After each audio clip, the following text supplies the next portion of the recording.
So I have to think about what I want you to be able to accomplish by the end of this 8-minute tutorial or video lecture. So our objective is that students will be able to create a conclusion for, or it should actually be create a 5 to 7 sentence conclusion by discussing the position or claim and the developments over the research through the end of the week. So we'll spend some time on this, writing this conclusion. And so one of the Common Core standards, one of the primary standards, we've covered many standards and they're all posted on the wall, but for this unit, this particular lesson is going to be writing 8.1E for Common Core State Standards 8th grade, and that's going to be your ability to provide a concluding statement or section that follows from and supports the argument presented. And so let's get started.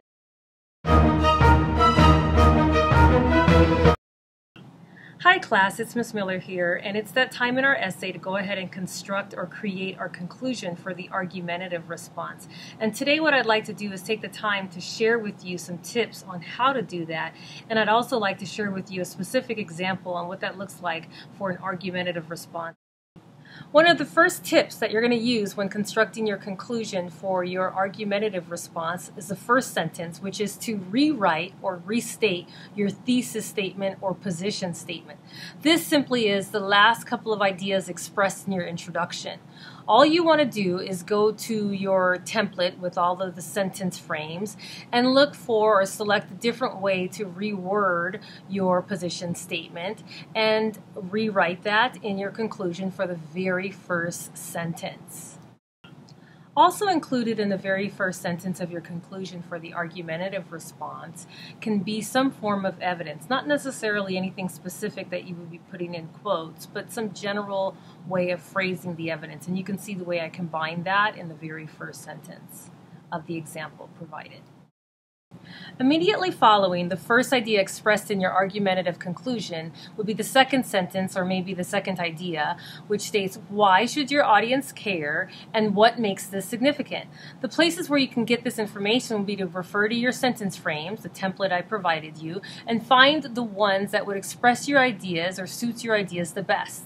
Now these look very familiar because these are the last sentences that you use in your body paragraphs too. So try to use something that you have not used before. Now when you take a look at the example that I provide you, I'm sharing with you sentence 2 and 3 about why you should care and what makes it significant. Those would be sentence 2 and 3 of your conclusion for an argumentative response. An additional tip for an argumentative conclusion, or in this case it may be sentence 4 and 5, is to express what it is you would like your audience to take away from this response or your overall essay. What should they walk away with? And, or in this case, you can also include what would be the consequence or consequences if your audience did not side with your overall position. Now in the sample, I didn't necessarily put the consequences, but it would be great for you to include that into your conclusion. The final tip that you want to express in your conclusion for an argumentative response is to show a progression of thought or a very high level of critical thinking. And the way that you do this is you want to demonstrate that after all of your research, this has led to a very strong analysis, that you were able to draw some sort of conclusion. You want to reserve your strongest analysis for your conclusion so that your reader is left with something that they're very impressed with.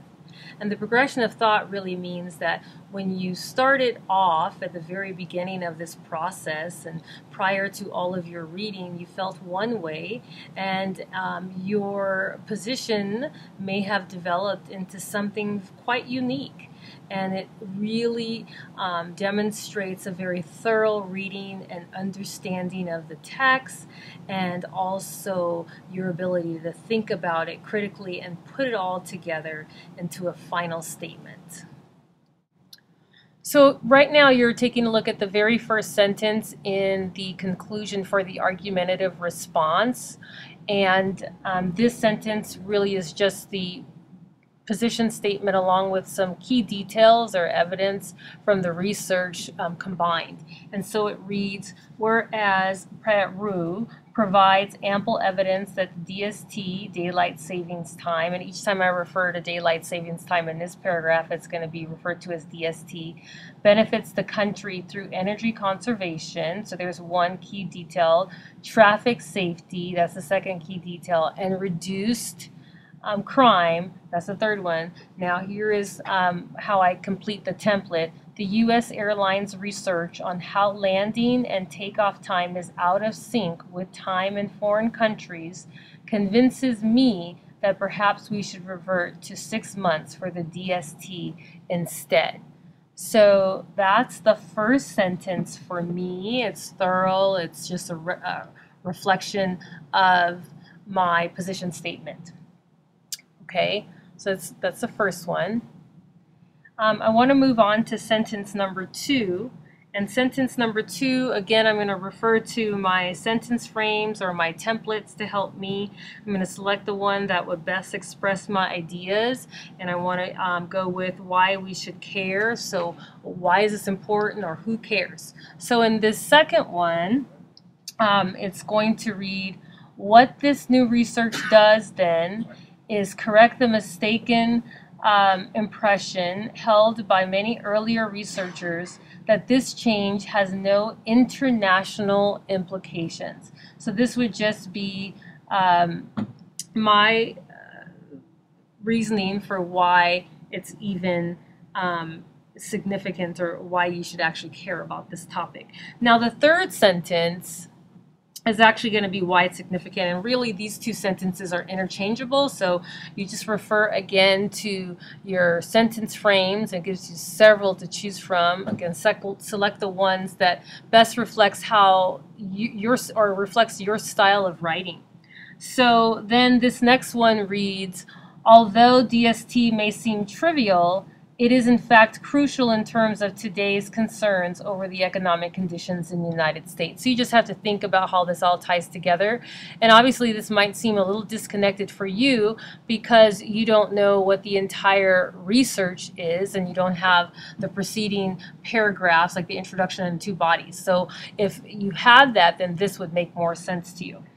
The next sentence or idea is, what should we take away from this? And so one of the things that I feel like the reader should know is that this is a big deal, right? So this is going to be our next sentence, which states, the ultimate decision is certainly not gratuitous, right? Meaning that it's not all in vain, as there are a myriad of factors that both the House of Representatives and the Senate use to determine this issue of time change.